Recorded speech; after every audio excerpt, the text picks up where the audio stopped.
రాబోయే మున్సిపల్ ఎన్నికలకు సంబంధించి సన్నాహక సమావేశాన్ని ఏర్పాటు చేసి మమ్మల్ని ఆహ్వానించిన మిత్రులు, మీ అభిమాన నాయకుడు రెవెన్యూ శాఖ మంత్రివర్యులు పొంగులేటి శ్రీనివాసరెడ్డి గారు, ఈ కార్యక్రమంలో నాతో పాటు ముఖ్య అతిథులుగా విచ్చేసిన ఉప ముఖ్యమంత్రి వర్యులు బట్టి విక్రమార్క గారు, అదేవిధంగా ఖమ్మం జిల్లా ఇన్ఛార్జ్ మంత్రివర్యులు వాకిటి శ్రీహరి గారు, సాగునీటి పారుదల శాఖ మంత్రివర్యులు మరియు పౌర సరఫరాల శాఖ మంత్రివర్యులు పెద్దలు ఉత్తమ్ కుమార్ రెడ్డి గారు, అదేవిధంగా వ్యవసాయ శాఖ మంత్రివర్యులు పెద్దలు గౌరవనీయులు తుమ్మల నాగేశ్వరరావు గారు, అదేవిధంగా ఖమ్మం జిల్లా పార్లమెంట్ సభ్యులు రఘురామిరెడ్డి గారు, నాగర్ కర్నూలు పార్లమెంట్ సభ్యులు డాక్టర్ మల్లు రవి గారు, అదేవిధంగా ప్రభుత్వ ప్రత్యేక సలహాదారులు వేం నరేందర్ రెడ్డి గారు, శాసనసభ్యులు మిత్రులు రామ్దాస్ నాయక్ గారు, అదేవిధంగా శాసనసభ్యురాలు సోదరిమణి మట్టా రాగమయ్య గారు, అదేవిధంగా శాసనసభ్యులు మిత్రులు కోరం కనకయ్య గారు, శాసనసభ్యులు మిత్రులు పాయం వెంకటేశ్వర్లు గారు, అదేవిధంగా శాసనసభ్యులు మిత్రులు జారే ఆది నారాయణ గారు, అదేవిధంగా భద్రాచలం శాసనసభ్యులు తెర్లం వెంకట్రావు గారు, వివిధ కార్పొరేషన్లకు సంబంధించిన చైర్మన్లు, జిల్లా పార్టీ అధ్యక్షులు, వివిధ హోదాలలో ఉన్న పార్టీ నాయకులు, ప్రాణ సమానులైన కాంగ్రెస్ పార్టీ కార్యకర్తలందరికీ హృదయపూర్వకంగా నమస్కారాలు. మిత్రులారా, మొట్టమొదటిసారి రాజకీయ ప్రయాణం ఖమ్మం జిల్లా 2007-8 సంవత్సరంలో నేను ఈ జిల్లాకు రావడం జరిగింది. ఆనాడు మధిర శాసనసభ నియోజకవర్గం మాజీ శాసనసభ్యులు కొండబాల కోటేశ్వరరావు గారితో కలిసి మధిర శాసనసభ నియోజకవర్గంలో వివిధ గ్రామాలలో పల్లె పల్లె తెలుగుదేశం పార్టీ కార్యక్రమాలు తీసుకొని ముందుకెళ్లడం జరిగింది. ఆ రోజే మొట్టమొదటిసారి మా మిత్రులు బట్టి విక్రమార్క గారి సొంత ఊరు చూడాలి, వారి పెద్దన్న మల్లు అనంతరాములు గారు మా అభిమాన నాయకుడు, ఆ ప్రాంతంలో మా కుటుంబాలకు అత్యంత సన్నిహితుడు అని చెప్పి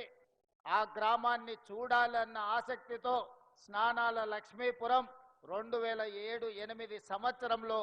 ఆ గ్రామానికి వెళ్ళి మల్లు అనంతరాములు గారి ఇల్లు, ఆ గ్రామాన్ని చూడడం జరిగింది. ఆ రోజు నుంచి ఈ రోజు వరకు, ఆ రోజు మొట్టమొదటిసారిగా శాసనమండలి సభ్యుడిగా ఈ ఖమ్మం ప్రాంతానికి నేను రావడం జరిగింది. ఆ రోజు నుంచి ఈ రోజు వరకు దాదాపుగా 19-20 సంవత్సరాలలో ఏ రోజు కూడా ఈ ఖమ్మం జిల్లాకు ఏ కార్యక్రమాలలో వచ్చినా మీరు మనసు నిండుగా ఆశీర్వదించి మీ గుండెల నిండా అభిమానాన్ని ప్రదర్శించి శాసనమండలి సభ్యుడి నుంచి తెలంగాణ రాష్ట్ర ముఖ్యమంత్రిగా బాధ్యతలు చేపట్టే వరకు ఖమ్మం జిల్లా ప్రజలు నిండు మనసుతో ఆశీర్వదించి ఈరోజు ముఖ్యమంత్రి స్థాయికి ఎదగడానికి మీరందరూ అండగా నిలబడ్డందుకు మనస్ఫూర్తిగా మీ అందరికీ ధన్యవాదాలు తెలియజేస్తున్న మిత్రులారా. అదేవిధంగా మిత్రులారా, ఈ సందర్భంగా ఇద్దరు గొప్ప వ్యక్తులను సంక్షేమ పథకాలను అమలు చేయడంలో పేదవాళ్ళ గుండెల్లో శాశ్వతంగా చిరస్థాయిగా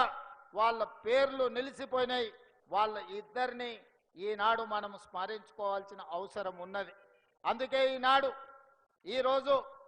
విషాదకరమైన రోజు, అన్న నందమూరి తారక రామారావు గారి వర్ధంతి. ఒక గొప్ప నాయకుడు, ఒకనాడు తెలుగు వాళ్ళంటే మదరాసీలని పిలుస్తున్న సందర్భంలో తెలుగువాడి ఆత్మ గౌరవాన్ని ప్రపంచానికే చాటి చెప్పిన గొప్ప నాయకుడు నందమూరి తారక రామారావు గారని ఈ వేదిక మీద నుంచి సగర్వంగా నేను తెలియజేస్తున్నా. అదే కాదు, ఆనాడు పేదవాడికి పట్టెడన్నం పెట్టాలి, పేదవాడి కడుపు నింపాలి,